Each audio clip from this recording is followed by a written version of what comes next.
Hola, bienvenidos a Sobre los Hombros. Hoy queremos hablar de un problema que empieza a ser bastante habitual. Empezamos a encontrar un prototipo de hombre por la calle con una complexión física muy desarrollada, incluso desmesurada, con horas de gimnasio y probablemente, o en muchos casos, con un consumo habitual de anabolizantes. Y surge la palabra, ¿no? Estamos hablando de lo que comúnmente denominamos vigorexia. La primera pregunta, en mi opinión, sería responder si existe realmente la vigorexia para los psiquiatras y para los psicólogos clínicos. Y esa pregunta se responde buscando los manuales diagnósticos. Los manuales diagnósticos que utilizamos, tanto el de la OMS como el de la Asociación de Psiquiatras Americanos, no recoge la vigorexia como trastorno mental ni como síndrome conductual. Por lo tanto, tendríamos que referirnos o incluir lo que comúnmente llamamos vigorexia dentro de los trastornos dismórficos corporales, o lo que antes llamábamos dismorfofobia. Esto es una preocupación excesiva, una preocupación fuera de lo normal sobre algún defecto físico real o imaginado. Ahí podríamos enclavar la vigorexia.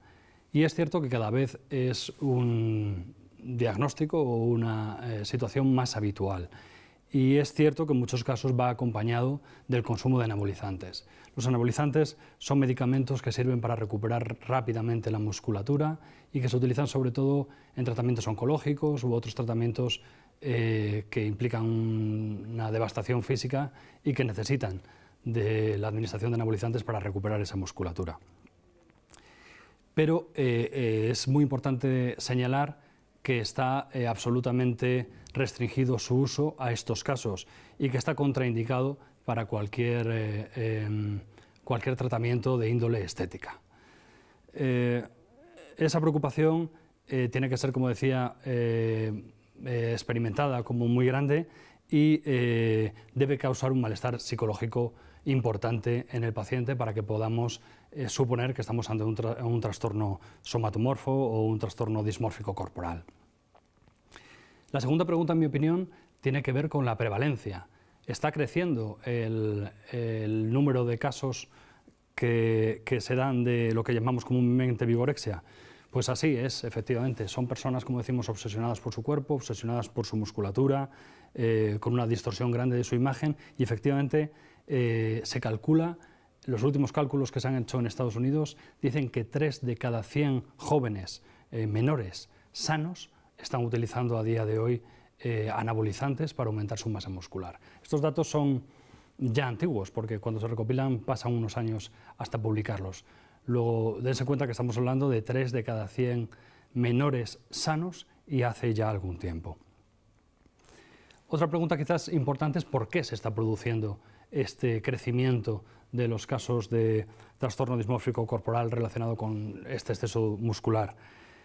Y al no estar diagnosticados ni por la OMS ni por la APA, no podemos decirlo de una forma concluyente, pero sí podemos dar 3 pistas.